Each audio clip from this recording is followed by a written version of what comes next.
menjaga dua alat ini, iaitu telinga dan juga penglihatan, adalah menjadi satu sebab keselamatan pada hati. Karena kalau kita tak jaga telinga, tak jaga telinga dan tak jaga mata, semua masuk dalam hati. Oh, jadi hati pun jadi kacau. Sehingga beberapa banyak orang tergelincir untuk melakukan perbuatan salah disebabkan oleh kerana pandangannya dan juga pendengarannya. Sallallahu ala Muhammad, sallallahu ala Muhammad, sallallahu ala Muhammad, sallallahu ala Muhammad. Bismillahirrahmanirrahim. Kitab Penawar Hati karangan Syekh Abdul Qadir Al-Mandili. Kitab Penawar Hati karangan Syekh Abdul Qadir Al-Mandili. Qala al-musannif rahimallahu ta'ala wa nafa'ana bihi wa bi'ulumi fid darain. Amin. Amin. Muka surat 8, fasal yang kedua, telinga. Ketahuilah bahawa telinga itu Allah Ta'ala jadikannya bagimu kerana beberapa faedah duniawi dan ukhrawi. Maka antara faedah duniawi, bersedap-sedap dengan yang didengar, membawa kepada memahami segala perkataan yang didengar. Dan antara faedah ukhrawi pula, mendengar Al-Quran dan hadis Nabi SAW, mendengar segala ilmu yang memberi manfaat. Oleh kerana pendengaran itu banyak faedahnya, maka ia lebih baik daripada penglihatan, kerana kebanyakan faedah penglihatan itu bersifat keduniaan dan kebanyakan faedah pendengaran itu bersifat keakhiratan. Dan kerana itulah engkau dapati yang butir lebih sempurna daripada yang tuli. Mensyukuri nikmat pendengaran dan mensyukuri nikmat pendengaran itu memeliharanya daripada mendengar yang dilarang, seperti mengumpat, mengadu-ngadu dan segala perkataan yang tidak baik seperti bid'ah dan berbantah-bantahan. Mendengar suara perempuan dan muda remaja jika ditakuti berlaku fitnah daripadanya.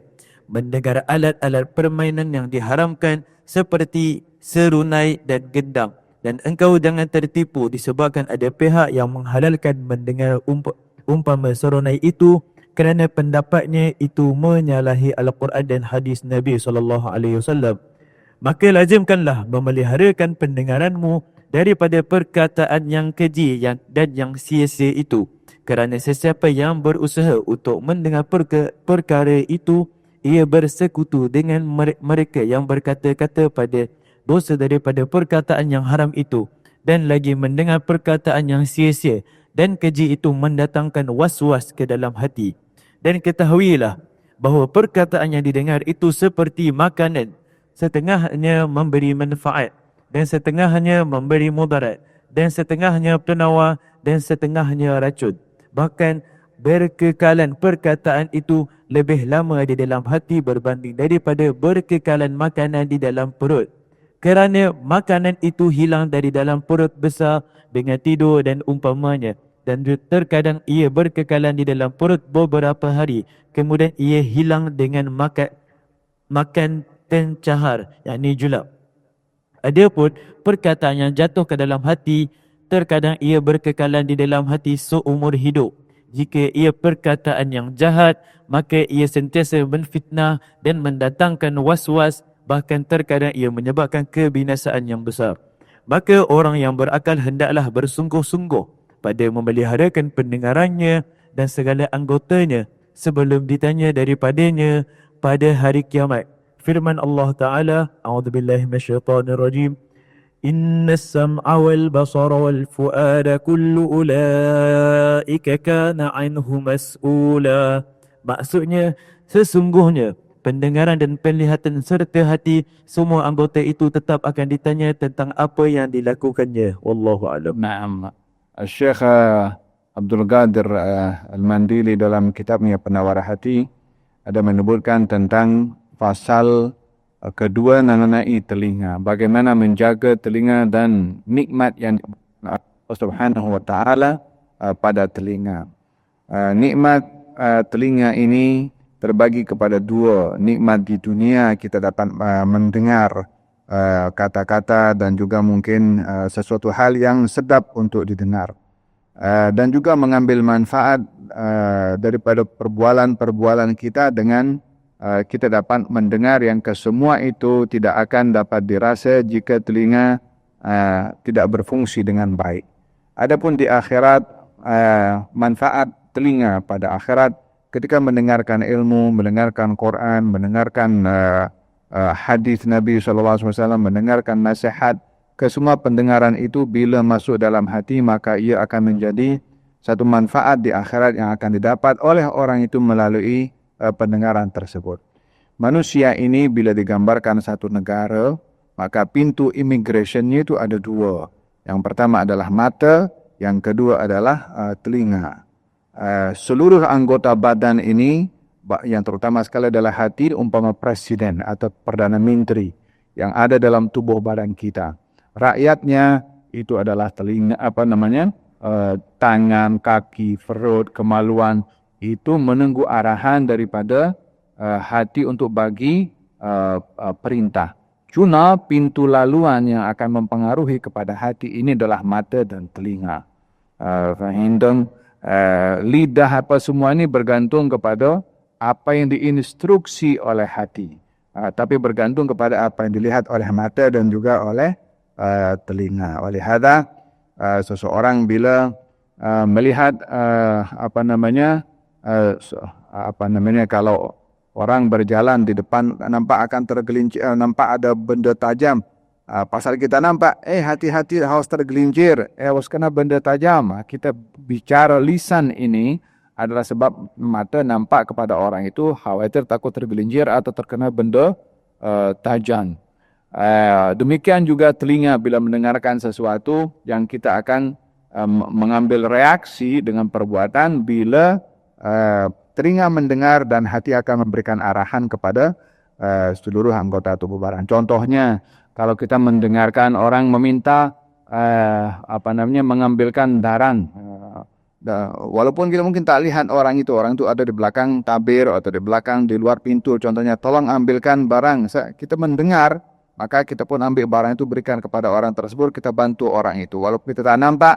Tapi karena kita mendengar, kita boleh membantu orang lain atau menyelamatkan orang lain daripada kemudaratan. Falhasil, apa yang dilakukan oleh tubuh badan itu adalah bergantung kepada arahan daripada hati, dan hati itu akan terpengaruh daripada dua hal penting, yaitu mata dan juga telinga. Itu pintu laluan utama pada hati. Oleh sebab itu yang banyak disebut dalam Al-Quran dua ini, yaitu pendengaran dan juga penglihatan. Inna sam'a wal basara wal fu'ada kullu ulaika kana anhu mas'ula. Sungguhnya pendengaran dan penglihatan itu dan juga hati akan disoal oleh Allah Subhanahu wa taala. Berapa banyak kami penuhi neraka jahanam daripada jin dan manusia. Mereka ada hati tak mau paham, mereka ada mata tak mau lihat, mereka ada telinga tak mahu mendengar, kan? Maksudnya telinganya ada tapi tak mau mendengar, tak mendapat hidayah. Matanya ada tak mau melihat keajaiban Allah, beriman, tak guna pada matanya. Oleh hadza dalam Al-Quranul Karim, orang yang dia tidak bijak menggunakan telinganya akan dikatakan sebagai tuli. Bahkan di dalam Al-Quranul Karim, orang yang tak bijak menggunakan matanya akan dikatakan sebagai seorang yang buta. Tapi tidak ada dalam Al-Quran akan dikatakan tangannya cacat, kakinya cacat, tapi yang ada mata dan telinga. Innaka la tusmi'ul mauta wa la tusmi'us summal du'a idza wallau mudbirin. Kamu tak akan boleh memperdengarkan kepada orang yang mati atau orang yang tuli. Dimasukkan tuli karena telinganya tak mahu mendengar seruan dan ajakan dakwah Rasulullah, maka dikatakan dia mati atau dikatakan tuli. Tuli itu bukan karena memang tuli secara penyakit, tapi tuli dia tak mahu menerima wahyu yang disampaikan oleh Rasulullah SAW, maka dikatakan sebagai orang yang tuli. Yang kedua, orang yang buta. Katanya wa man arada an dzikri fa inna lahu ma'isyatan dhanka wa nahsyuruhu yaumal qiyamati a'ma. Qala rabbi lima hasyartani ana wa qad kuntu basira qala kadzalika atatka ayatuna fanasitaha fakadzalika al-yawma tunsa. Barang siapa yang berpaling daripada mengingati Allah Subhanahu wa taala, maka akan dibangkitkan nanti di hari kiamat dalam keadaan dia sempit, maka kehidupannya akan sempit, dan di hari kiamat dia akan dibangkitkan dalam keadaan buta.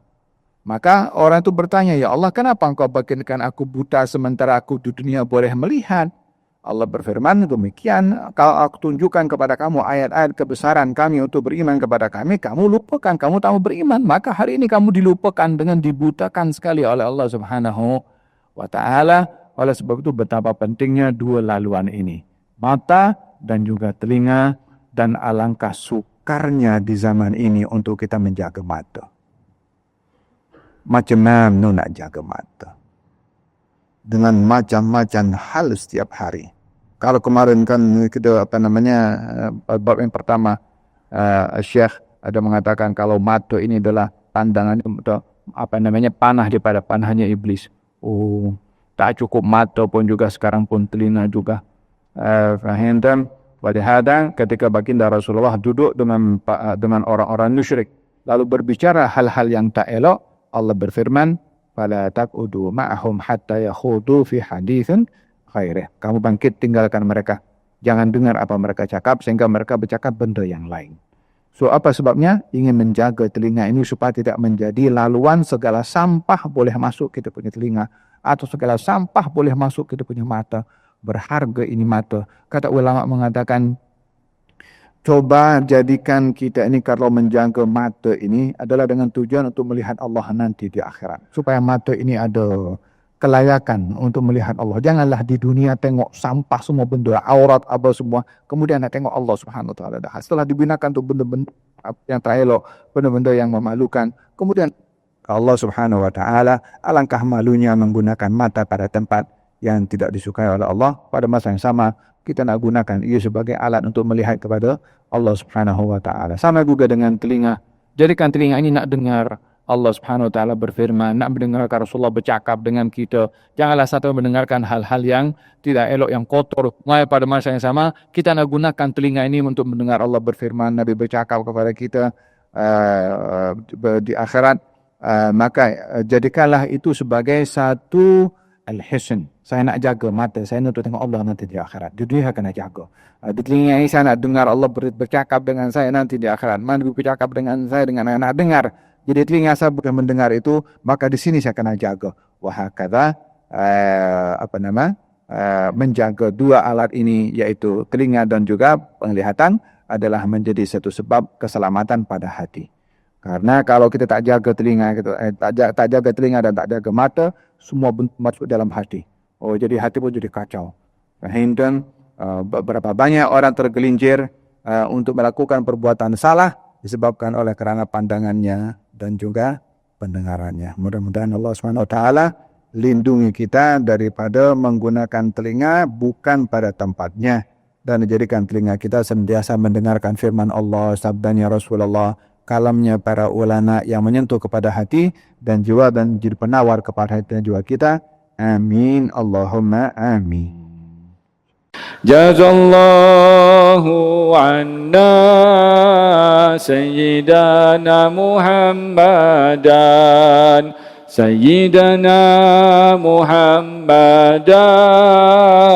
ma huwa ahluhu